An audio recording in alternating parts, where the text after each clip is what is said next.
ଛୁଟି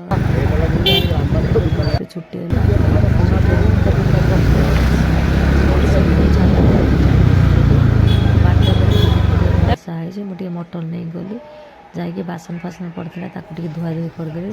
ଧୁଆଧୁଇ କରିକି ଏପଟରେ ପ୍ରେସର ବସେଇକି ଟିକେ ସୋରିଷ ତେଲ ପକେଇଲି ଆଳୁ ଭାଜିବା ପାଇଁ। ତାପରେ ମୁଁ ଟିକେ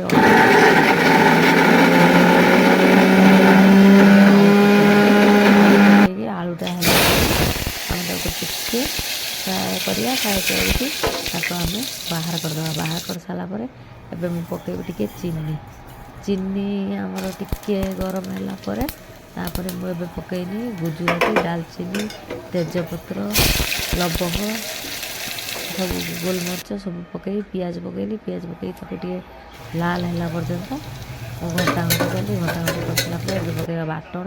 ତା ଦେହରେ ମୁଁ ହଳଦୀ, ଲଙ୍କାଗୁଣ୍ଡ, ଲୁଣ ସବୁ ମିଶାଇ ଦେଇଥିଲି। ମିଶାଇକି ଏବେ ଘାଣ୍ଟିଲି। ଏବେ ଟିକେ ହେଇଯାଇଛି, ତେଲ ଛାଡ଼ିଲାଣି, ଆଉ ଟିକେ ହେବ। ତାକୁ ଆମେ ଭଲସେ କଷି ସାରିଲା ପରେ ଦେଖନ୍ତୁ ଏବେ ହେଇଗଲାଣି। ଆମେ ଏବେ ପକେଇବା ମଟନ ତାକୁ ଟିକେ ଭଲସେ କଷାକଷି କରି ତାକୁ ପୁରା ପାଣି ମଲା ପର୍ଯ୍ୟନ୍ତ ଆମେ ତାକୁ କଷିବା। ଏଇଟା ଲାଗିଯିବ, ତେଣୁ ବାରମ୍ବାର ଟିକେ ଘାଣ୍ଟିବେ। ଘାଣ୍ଟି କରିସାରିଲା ପରେ ତାପରେ ଏବେ ମୁଁ ପକେଇଲି ମଟନ ମସଲା ପକେଇ ତାକୁ ଟିକେ ଭଲସେ ଘଣ୍ଟା ଘଣ୍ଟି କଲା ପରେ ତେଲ ଦେଖନ୍ତୁ ଛାଡ଼ିଲାଣି। ଆଉ ଭଲସେ ପାଣି ମଲା ପର୍ଯ୍ୟନ୍ତ 60% ହେଲା ପର୍ଯ୍ୟନ୍ତ ଆପଣ ଘାଣ୍ଟିବେ। ଘାଣ୍ଟି ସାରିଲା ପରେ ତାପରେ ଆମେ ପକେଇବା ଆଳୁ। ଦେଖନ୍ତୁ ଏବେ ମୁଁ ଆଳୁ ପକେଇନି, 60% ହେଲା ପରେ ମୁଁ ଆଳୁ ପକେଇଲି। ଆଳୁକୁ ପକେଇକି 5-10 ମିନିଟ୍ ଘଣ୍ଟା ଘଣ୍ଟି କଲା ପରେ ଏବେ ମୁଁ ଅଲଗା ଗରମ ପାଣି ରଖିଥିଲି। ଗରମ ପାଣି ମୁଁ ଏବେ ମଟନ ଦେଇଦେଲି। ଦେଇକି ଆମେ ସିଟି ଦେଇଦେବା।